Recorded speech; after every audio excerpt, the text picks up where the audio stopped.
Welcome to the number one show and the source of truth for all things MedTech. Here, we reveal the secrets and stories behind the investments, science, and commercialization of the MedTech industry. Every week, we'll take you on a wild ride with the biggest names in the game, from entrepreneurs and investors who are shaking up the market to healthcare providers who are revolutionizing the way we think and practice medicine. So hold on tight and get ready for a journey like no other. This is the State of MedTech.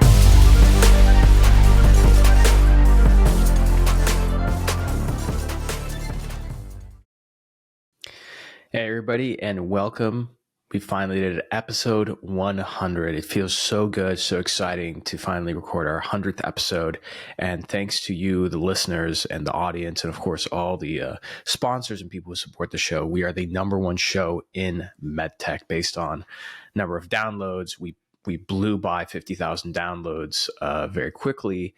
And we also have the highest rated show across Apple and Spotify, most reviewed show. And so we're climbing those charts. Now for episode 100, originally I was going to have Kevin Lobo, CEO of Stryker, on the show. Unfortunately, we're still working things out with them. And so we're not going to be able to have that in time. And so I decided to record a solo pod for this episode 100, and call it Manifest MedTech. If anything, I think I need to do this on an annual basis, which is kind of a state of the union, state of the industry. And so in this, I want to kind of talk about some observations and share some data on the state of our industry and what we have to do. When I started the State of MedTech well over a year ago, I did it before I even had a business. And the main purpose of it was one mission, was to change how we operate in this industry, change how we sell, change how we market, change how we drive product adoption. Because for too long, our industry has operated with outdated and ineffective ways of driving product adoption. And for whatever reason, there's not enough fear of the future for us to change. And so my mission as a company is to change the way we sell and market in this industry. I cannot do that alone. Obviously, I need to find the right companies, partners to drive that change. And that might take 5, 10, 15, maybe even 20 years. And so in this episode, I want to address that and share some thoughts in the industry, and some observations. Now, the one thing I want to share is that with the show is I have one goal, which is to see what others cannot see and bring those visions to our industry so that we can all see a little bit more clearly, right? When it comes to the way we think and do things, I want to address sort of some data behind the state of our industry when it comes to selling and marketing, talk about how we can start thinking about changing those things and what needs to be improved, and then actually finish up with some ideas of mine. But let's start with a concept, which is I believe a person's worth is actually determined by the amount of truth that they can tolerate. Every bit of learning, you see that I'm recording this from my library. When you learn something new, there's a little bit of death, a little bit of ego death that occurs. And every bit of information challenges a previous conception. And it forces it to dissolve into chaos before it can sort of be reborn into something better. Our industry has been the way it is because it cannot tolerate truth, unfortunately.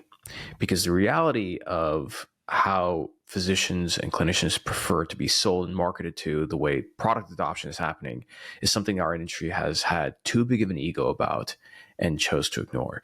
Most people, and I would apply this to our industry, are slow learners due to a fixed mindset that does not have a feedback analysis loop. It's an open loop because essentially when you learn things, there's not a way to close that loop. You just decide to ignore those things, right? And this is purely based on stubbornness and delusion.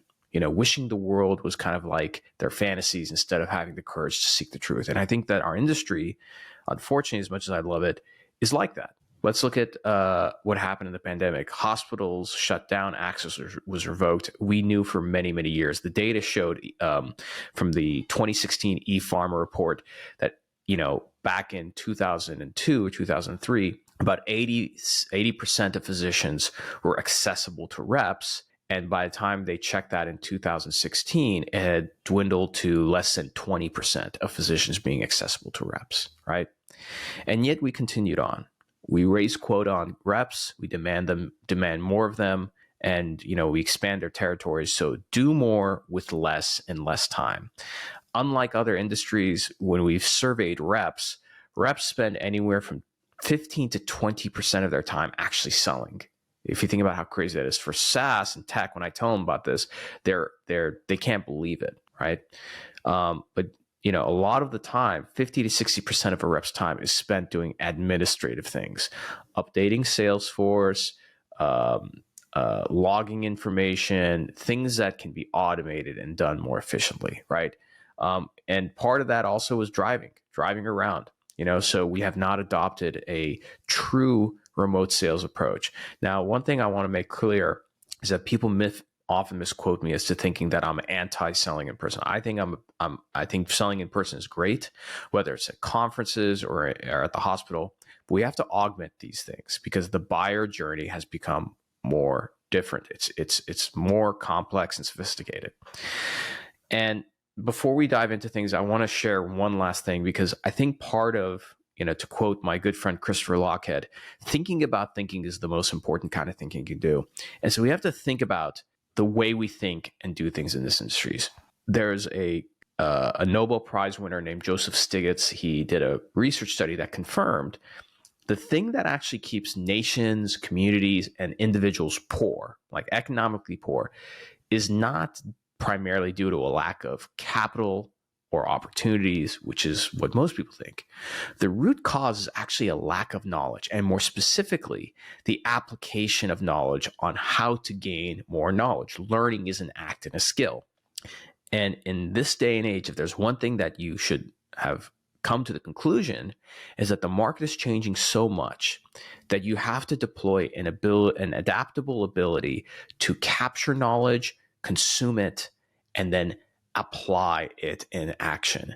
There's a saying in the SaaS world that says, the sales team with the best and most data will win. And it's true, right? And often in our industry, we talk about being data driven. We're really not that data driven, right? Because all the data points to the fact that a lot of things that we do not work, and yet we choose not to change. The illiterate of our generation are not going to be those who can't read or write, but it's going to be the ones who cannot learn, unlearn, and relearn.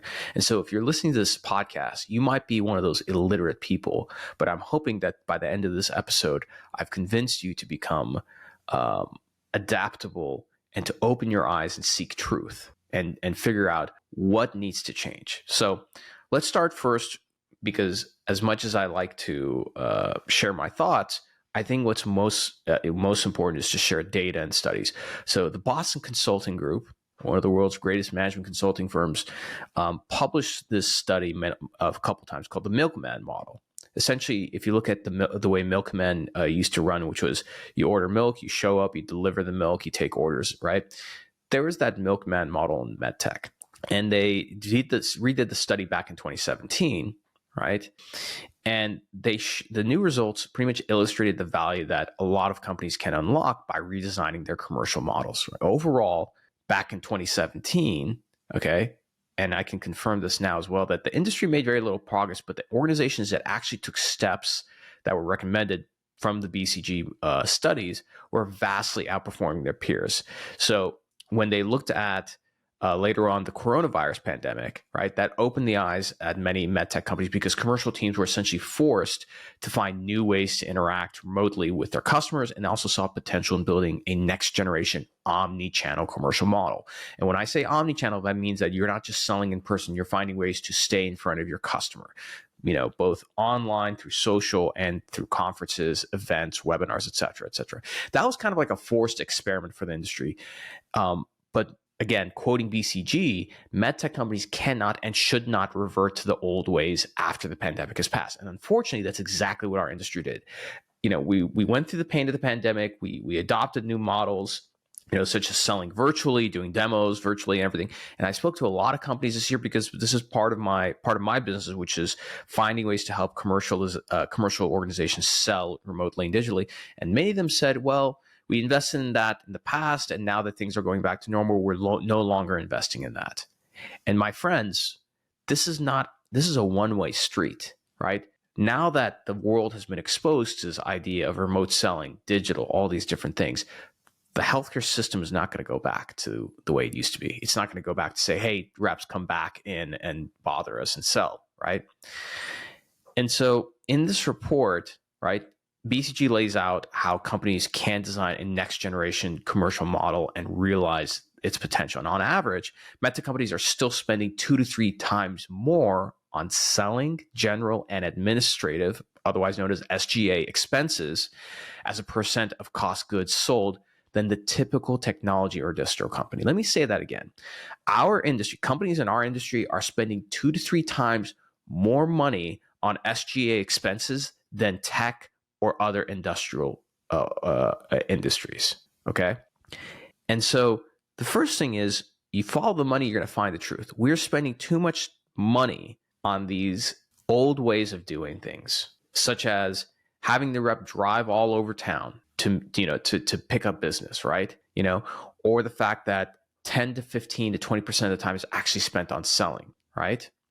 The analysis that BCG did originally identified 3 selling model archetypes, which is selling primarily to clinicians, selling to administrative decision makers, and then a hybrid approach that targeted both groups. But for all 3 models, the productivity of the sales rep remained roughly the same over the past decade, right? So even though clinical, hybrid, and administrative, right, those models are all quite different, okay? The level of productivity stayed the same, except when they looked at the next generation selling model, which is remote selling, okay, there's about 2 to 3 times more revenue that was claimed because of that. And again, why is that? Time spent selling was increased, okay? And also SG&A expenses were decreased, right? So that was one application or approach to how do you increase both top line and bottom line revenue, right? Was going to remote selling, because essentially you're reducing your costs and expenses while also increasing time selling. And of course, it's kind of a direct correlation. If you increase time selling, you're likely to increase your revenue. But then when we look at medtech companies in terms of their commercial abilities, there were a lot of gaps that were found, a lot of them. And when BCG looked at the maturity level of things like digital marketing, digital self-service and e-commerce, demand center, having a blended sales team of field and remote sales, customer success, all the things that we're used to seeing in the tech world, SaaS, et cetera, our maturity level in our industry was at a basic level. There's basic, initial, basic, intermediate, advanced, and optimize. So those are 5 levels. We're at level 2 of 5. Very basic, okay? And these results really leave no doubt about the opportunity that there's a massive gap between companies' current capabilities and aspirations. A lot of companies, when I talk to them, when I talk about these things, it makes sense. Everybody agrees. I go to the conferences where we speak about these topics, everybody agrees, but nobody changes, right? The companies that BCG found who are actually making changes to their commercial models and improving capabilities are really winning the market. I wish BCG released which companies these were, but just as an example, okay, if you look at the CAGR scores, okay, CAGR is compound annual growth. This is an annualized average rate of revenue growth between 2 given years, assuming that the growth takes place at an exponentially compounded rate, okay? So companies in the S&P 500, medtech companies in the S&P 500, for every $100 of money, $100 invested, they got 346 back. For MSCI HC equipment and supplies, that was $430. But medtech companies that underwent a commercial transformation and adopted digital approaches and everything, for every $100 invested, they got $1,001 back, right? In terms of their CAGR scores from 2011 to 2021, S&P 500 companies was 14%, the HC equipment and supply, 17%. The ones who actually underwent commercial transformation had 27% increase in their CAGR score, okay? So the recommendations that BCG has, and I'm going to sort of expand and riff on these things. I just want to provide a study, at least for what we're going to talk about, was to start by designing the desired future customer journey. The first, and they have 6 pivot points. Again, you should look up moving on beyond the MedTech model. I'm not going to go through the 6 pivot points. I'm going to go through a few of them that are relevant to this conversation. The first pivot is to become more customer centered by designing an ideal customer journey, even before thinking about how to set it up internally. So companies can use things like an end-to-end digitally enabled omni-channel approach to help customers discover and successfully use their products and solutions. So perfect example of this is that if you look at, and again, Part of this, I'm going to talk about companies who are doing a great job to help change this, because again, for me to be a catalyst and change how we sell and market in this industry, I can't do that on my own. So I'm looking for the right partners. Some of these are sponsors or partners I work with. Other than them are just companies I think are doing a good job. If you look at like a company like Level X, right, who are gamifying, right, MedTech demos, right? So they develop high resolution games for clinicians to download and experience what it's like to use those products. That's one example. Look at OSO VR, Fundamental VR, right? Who are using AR, VR to help with clinician training, right? Great example of that. Okay. The approach tailors differentiated value propositions by different customer segments based on their needs and their potential, So that's the first thing, is like looking at the customer journey and saying, how do we improve this, right? Do we have to make it so that if a customer wants to learn about a product, they have to get into a sales demo?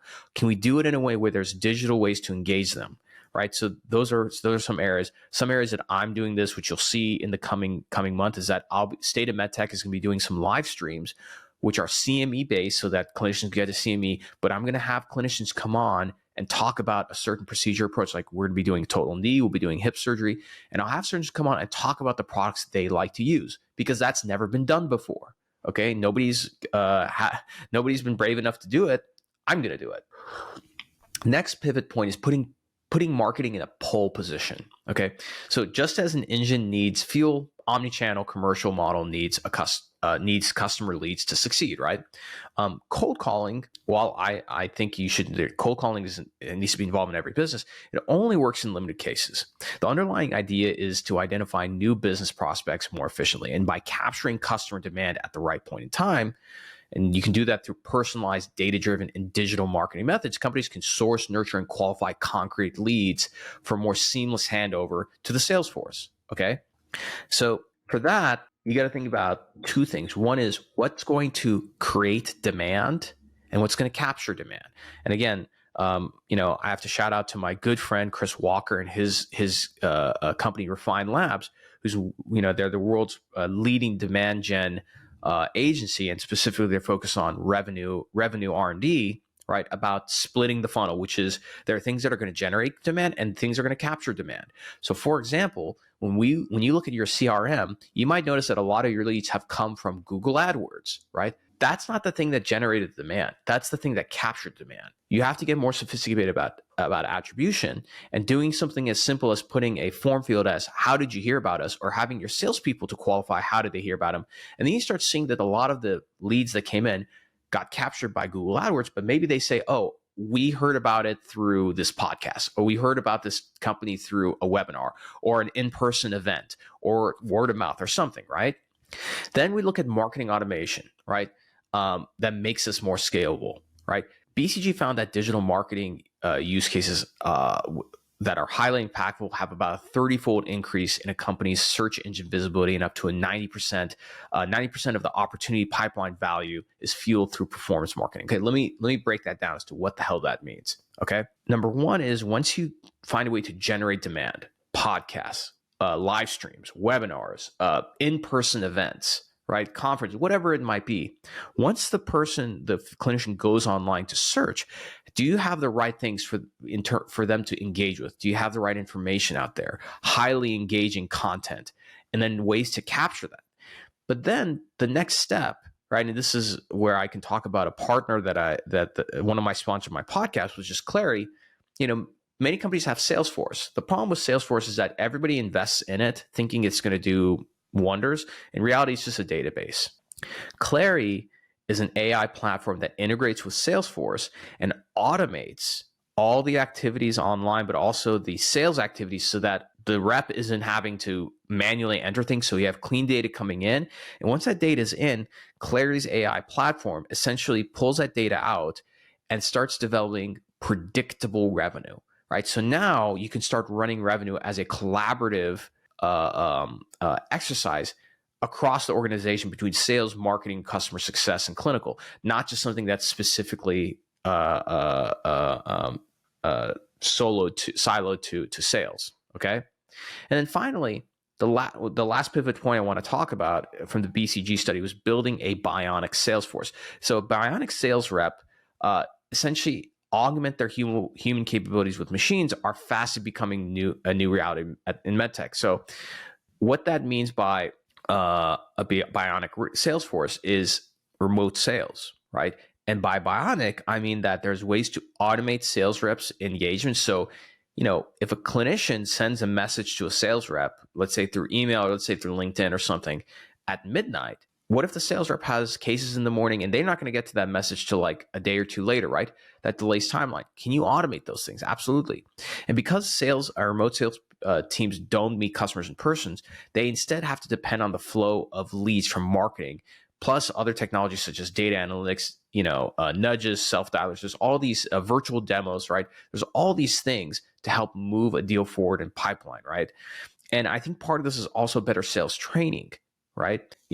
If you train sales reps to start thinking something as simple as this, which is when you set a meeting, how do you manage to get that meeting so that all the right decision makers are in that one meeting, and you take 3 meetings and make it into one, right? And increase pipeline velocity, right? And so looking at these things are really important. And I think that when we think about how we do these things differently commercially, these are things that are going to force us to kind of move forward. And again, I'm trying to consume and translate a lot of this information for you. But essentially, the more that you think about this, about looking at the old way we're doing things, how have we been solving this old problem, which is selling and driving product adoption, but how do we do this in a new and more effective way, right? And I think one of the biggest themes here is how do we, create demand in a new way, which is podcasting, webinars, social media, content, all, let's talk in-person event, but not just the typical boring in-person event, things that are new and different, right? To generate demand. How do we capture demand through automation, better systems online and everything, right? And then how do we sell and drive deal volume in a more scalable and effective way? If you look at clinical and customer success, right? One great company I love is Avail Med System. Daniel Hawkins has been on the show quite a few times. So rather than a rep having to drive all over the place, why can't they remote in and support cases, right? Hospitals like that idea. I know most medtech companies don't like that because they want the rep to physically be in the hospital. We can't do that anymore. So how do we do that? We have scalable customer success. And along with that, think about the design aspect for it, right? So for marketing to send an R&D team or a product team to a case, let's say it's once a quarter, it is such an undertaking, right? To get the vendor credentialing, all these different things. And that's once a quarter, if you're lucky, that is. Versus if let's say through virtual systems like Avail, if R&D teams can jump into a case multiple times a week, think about how that accelerates and compounds over time the ability to innovate at scale, And the last thing I want to say is like customer loyalty. Like obviously has a huge impact on long-term profitability. A lot of our industry is focused on a consumable model, right? And so reducing churn and driving utilization is very important, right? How do you do that? Well, in the past, it used to be have a rep physically in the hospital at all times. Can't do that anymore. And so how do you stay top of mind? The way our brain works psychologically, because it hasn't evolved over 1,000 years, whatever we see most often, we assign more importance to, whether you like it or not. And so how do we take customer success and project that through social media so that that physician, that surgical tech, the nurse practitioner is seeing those cases done by peers constantly, the success they're getting, everything. So that way they're incentivized to get better at using specific technologies and adopting new ones, right? And so finally, that brings me to a second part of this episode on Manifest MedTech, which is attention. Attention is the key, and it's worth billions of dollars, as Google and Facebook and a lot of these other tech companies have shown, right?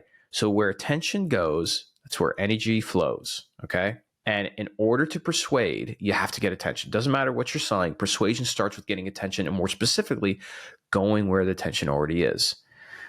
This goes for trust, relationship building, gathering research. There's a whole list of things, right? You go where the attention already is.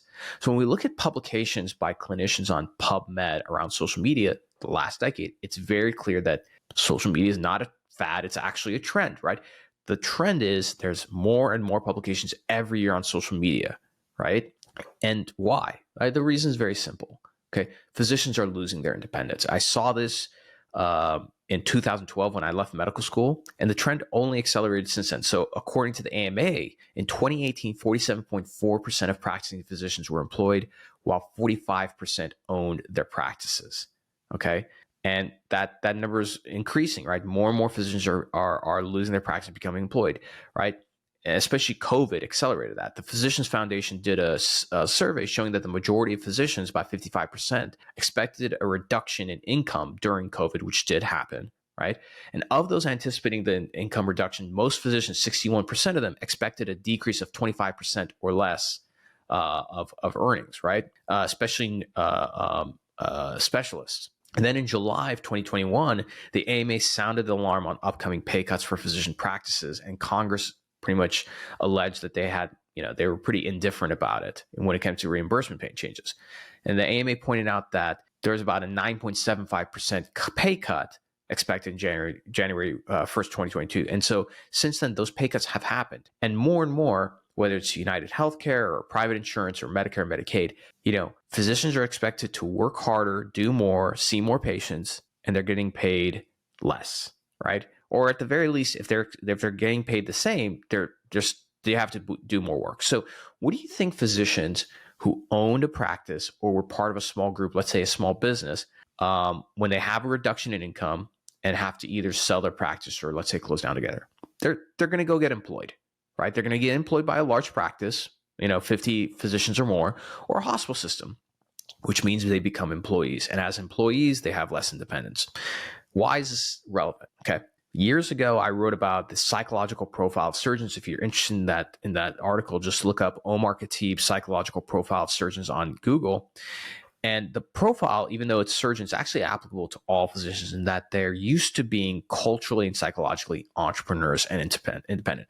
Culture built over centuries doesn't just go away. And when independence is taken away in one area, it'll find a way to express itself somewhere else. So logically, okay, as physicians started losing independence, what made sense to them was more schooling, right? So in the last decade, the number of joint MD MBA programs in America has grown from 6 to 65. And that's actually in the last 20 years. And then from 2011 to 2012, 25% increase in joint MD MBAs, okay? But then the marketplace started getting saturated with too many MD MBAs. And so physicians have been adopting an asset that is free, more unique, more scalable. And that asset is having a presence on social media. Okay, started off with Facebook and to some extent Twitter. Then, Instagram started coming into the mix. LinkedIn started picking up around 2014, 2015. This is where I started to first notice it in the data, right? And so the reason why that is that no longer does a physician have to rely on being at a big academic center, getting published in a journal, or hoping for, let's say, once a year when they go to the annual meeting to be on podium, right, to make their name.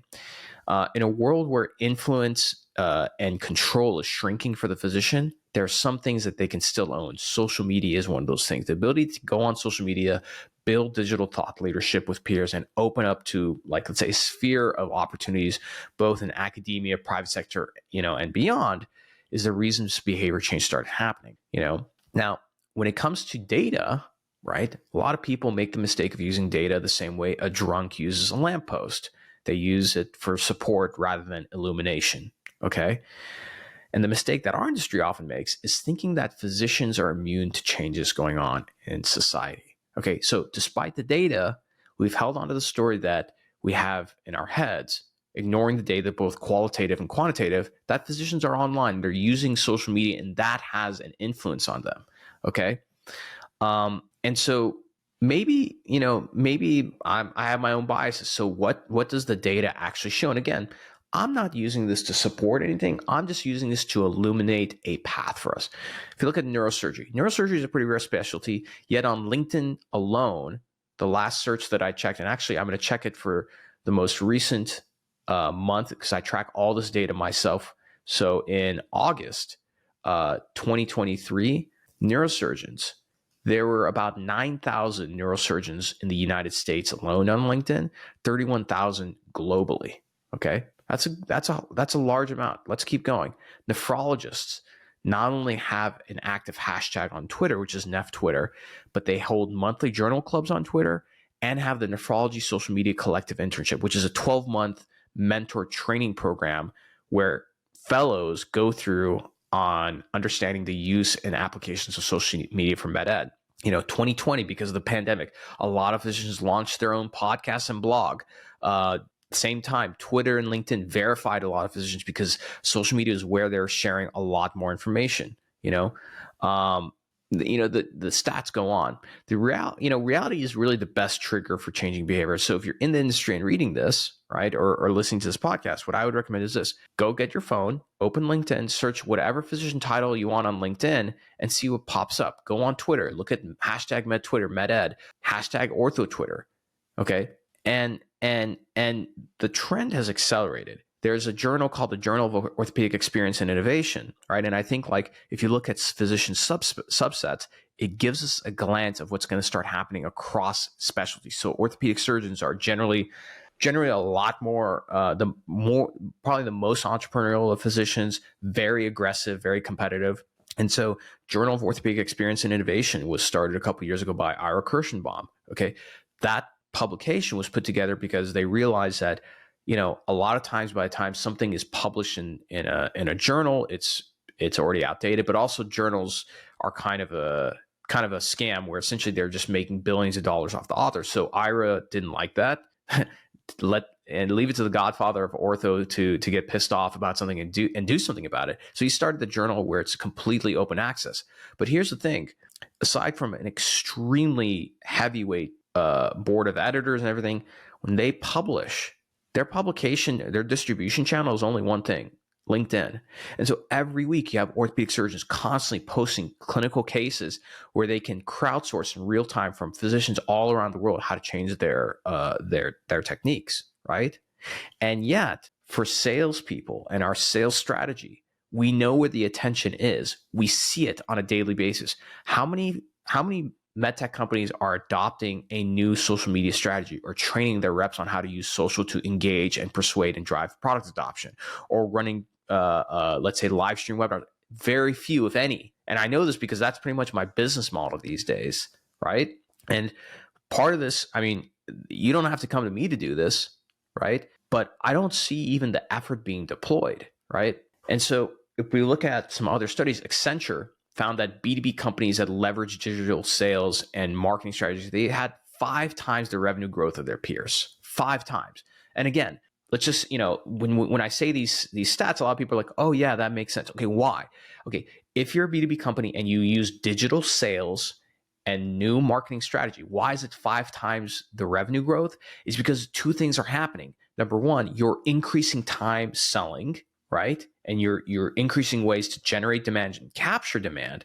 And by doing that, you're also decreasing your expenses. Remember those SG&A expenses? That's why SaaS and tech has a lot of money, right? Mainly because they don't manufacture things, but also their sellers are not in a car spending company money on T&E, right? PwC did a study that over 80% of consumers look at online reviews, blogs, and social media posts when considering the purchase of a product. Why is that important?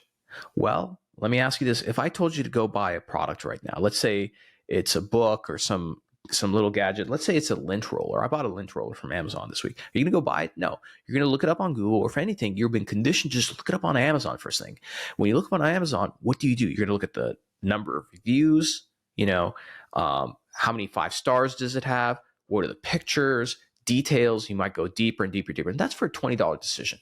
If you do that repetitively every single week, do you really think that your B2B buyer, a physician, hospital administrator, et cetera, so on and so forth, when it comes to taking a meeting with you, that they're not going to take that same approach? They're going to have somehow in their mind separate these 2 things, where it's like, oh, what I do as a consumer is what I do in my spare time, and what I do as a B2B buyer. It's the same thing. This is why LinkedIn, the LinkedIn company page and the LinkedIn page for you as a person is like an Amazon landing page. That is going to determine more often than not whether someone's going to take the time and pay with their time to take a meeting with you, right? And so if there's not engaging content in there, if there's not a way to drive some awareness of your brand, and at least as you as an individual or a company, the chances of getting a meeting is really hard, which is why a lot of extremely talented salespeople I know, sales leaders, I talked to one this week who said that he hasn't been able to get a meeting in like months. And he's extremely talented. He's a President's Club winner and everything. Why? Because the game has changed, right? The power of a platform like LinkedIn, where content sees 15 times more interactions than anything else, can't be ignored. Think about Johnson & Johnson's study when it comes to selling, right? J&J said that in order to move something forward in a pipeline, you need 7 touches, okay? Well, those 7 touches could be like a phone call, an email, so on and so forth, everything. Imagine the digital version of a salesperson. When you digitize a salesperson, those 7 touches can happen within a period of 24 to 48 hours without the salesperson leaving. I'm not saying that you get rid of in-person selling, but how do we augment these things and scale it, right? Patients, doctors, hospital administrators, they've changed the way they consume information. The way we adopt products has changed overall. But the industry has not made this shift, right? The landscape has shifted, yet we're still thinking, look, we're in a digital age now, and we're still thinking and acting in terms of like a fax machine, And again, like, quota has gone up for everybody, and yet we found very little ways to empower sellers to do their job better. Another great example is, okay, let's say you want them to be driving. Salespeople, how many salespeople have access to data, and have we taught them how to use data? So again, there's different platforms out there: QDMD, MedScout, Definitive Healthcare. Those are good platforms. Well, one of the problems, they're really expensive. New platform, Alpha Sophia, right? Again, shameless plug, but again, there's a reason why I'm doing these partnerships, because I can't make these changes by myself. I need technology partners to enable this. If you go to alphasophia.com/Omar, you can get a free profile on any of your surgeons, right? That thing costs $300 a month. You give that to your sellers so that they can look up surgeons and see procedure volume, societies they're in, social media, etc., so that they can decide, okay, if I'm going to get in the car and drive somewhere, of these 10 accounts, these are the 2 I'm going to go to, not all 10, okay?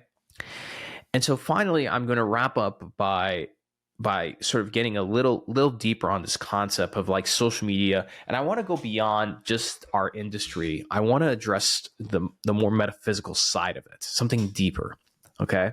And bear with me on this, but once you start to understand these things, right, the way technology influences and changes behavior, then you can start adopting a new commercial model. I think that's part of the reason why our industry hasn't done this, is that we have a very surface level understanding and a very juvenile degree of appreciating what is social media. Okay, 50, 60 years ago, there is a technologist and a futurist named Marshall McLuhan. Maybe some of you have heard him, and he said the famous saying, "The medium is the message." Right? What does that mean? The medium is the message. Is in relation to the electronic age, because at the time, right, this is when the world started being electrified through through computers and all these different things. By the way, it's maybe not 50 years ago, but you get the point. And so when a totally new environment has been created, the new environment changes and reprocesses the old environment and beautifies it. So when you have a new technology, it creates an environment that itself is looked at as like corrupt and degrading. Think about reps using social media to sell. How many medtech companies look down on that? They almost look at it like they're disgusted by it. I've spoken to hiring managers when I even bring up the idea of reps using social media to sell or being remote, it's almost looked at with disgust, right? And this is part of the first of many phases of adopting something new, right? Yet a new environment, okay, usually turns its predecessor into an art form, right? And again, right now we're starting to look at this old way of selling, which is showing up in person, selling by the scrub. Selling by the scrub think is being looked at as an art, right? No longer science, okay? And societies, they're shaped more by the mediums we communicate through than the actual content. I'm going to say that again. Society is shaped more by the medium that we communicate through than the actual content, okay? So I want you to think about this. Every technology is an extension of the self. We extended our feet to become wheels, right? So we created the wheel. Doesn't matter whether it's a Ferrari or a bicycle. That's the content, right? The idea is that the wheel allowed us to travel farther and faster. Okay. There's this famous thing that Steve Jobs showed when it comes to technology that, like, in terms of like efficiency and speed and everything, like what's the most efficient form of travel? It had all these like animals, and then the condor was like the most efficient. But when you put a human on a bicycle, that human on a bicycle in terms of travel and efficiency is like 100 times more efficient than the condor, which is a bird. Okay. The book was an extension of our eyes. Clothing is an extension of our skin. You follow me? Right? The internet, what is the internet and social media? It's the extension of our central nervous system in the brain. Okay. And so I mentioned this because while more physicians are using things like LinkedIn specifically because LinkedIn has very high security, it's rated the best for privacy. And again, if you think about it, LinkedIn does not have a problem with negativity, trolling, fake news, all these different things compared to other platforms, which is why clinicians are spending more time posting on there. And if you look at the clinical posts, they have very deep, long, engaging comment threads. Okay. That medium is changing the game. Forget about the content that's going on there. Okay. But it's changing the game. Let me give you an example. Mohammed Taleb, who's the head of neurovascular stroke and neurosciences for Banner Health. I had him on the show. Recently we're doing a live stream, and he told me that he started doing this like clinical case of the week. It was like a short video of him doing a case of the week, and he posted it on LinkedIn. And he was telling me that his rep was following the numbers of orders, and he said that every time when they did clinical case of the week, whatever product they talked about on that case, okay, and Mohammed Taleb has a great following, but he doesn't have like millions of people following him. It increased consumption and orders for that product within that metropolitan area that he practices in every week with different hospitals. Every single time. The medium is changing us. And society as a whole, when you think about the impact of technology, it can be founded upon a single fact that everything springs from one very simple principle. The only thing that you have to do is find the center, and everything else is revealed at a glance. The center for us when it comes to commercializing medtech, when we think about all these things that we're doing, right, is the fact that the buyer, both clinicians and hospital administrators, are now using social media to develop their own brands, to do thought leadership, to engage with peers. Because if you think about, let's look at the average physician or clinician. They're at the hospital all the time, okay? They get home late. They start the morning early. They get home late, okay? And so they live at that hospital. And so when they're there, they use something like LinkedIn to develop themselves professionally, connect with their peers, to have some sense of community. The medium is the message here. And that medium is social media, specifically, I'd say LinkedIn. And the more you start to understand that, you start to understand the new commercial model, which goes beyond just social media. We talked about using things like Clary to automate and predict revenue for Salesforce. We talked about things like Alpha Sophia in terms of gaining access to understand surgical procedure volume and prescribing behaviors and things like that, right? We've talked about demand generation and capture, okay? The effects of technology don't occur at the level of opinion or concept, but rather patterns of perception, okay? And without any resistance. LinkedIn very slowly, because of just the nature of the platform. Again, it's owned by Microsoft, so LinkedIn is not going away. It's only going to get bigger and better, right? Has now changed the way that our end user perceives, consumes, and adopts products. And so for us as an industry to do a better job, again, I take what we do very seriously, because medicine in general is a culture that is very conservative. Doctors are individuals who are taught to follow each other. You do not break guidelines, because if you do, you could kill somebody, go to jail. So to launch a new product as a med tech company, to get the attention of a clinician, to look at a product and see that this old problem is being solved in a new way, and then change guidelines and practice to adopt it, is a big deal.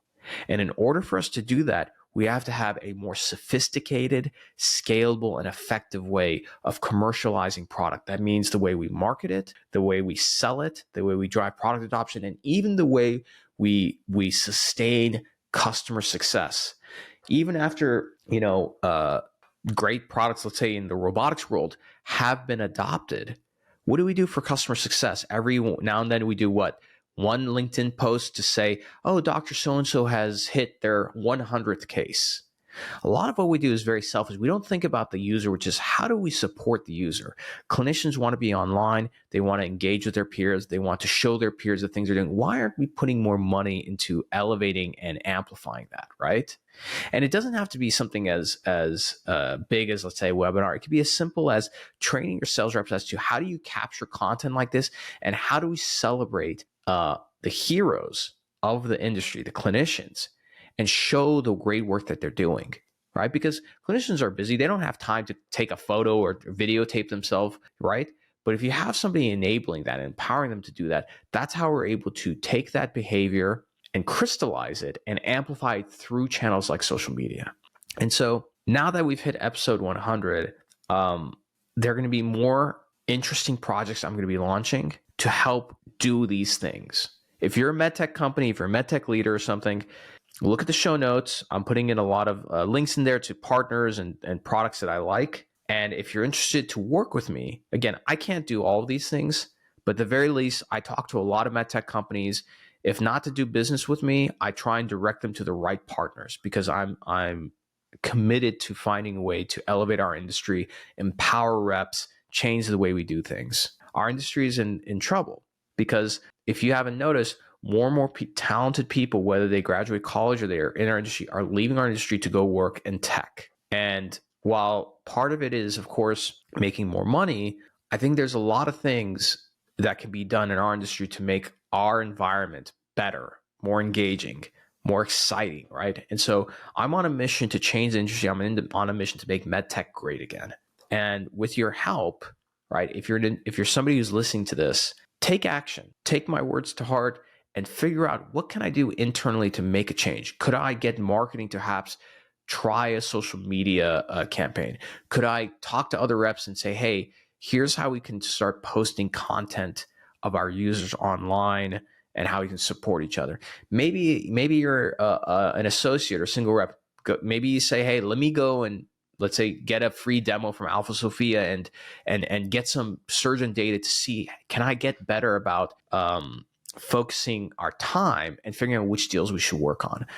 The more we're able to unlearn and relearn things, the more our industry is going to be able to adapt and take our current industry into a new era, right? We're in a golden time, and we need to let go of the old ways of how we do things. So with that being said, I want to thank you all for listening. Thank you for getting us to episode 100, getting us to the top of the charts, #1 show in the industry. I don't take that lightly. And we got a lot of exciting things coming up. So if you haven't already, #1, subscribe to the show, because not all the episodes are published, at least on LinkedIn. There's a lot of secret episodes we like to publish. And so the only way you're notified of them is if you subscribe to the show. So if you're on YouTube, Apple, Spotify, whatever you use to listen to this, just hit that subscribe button.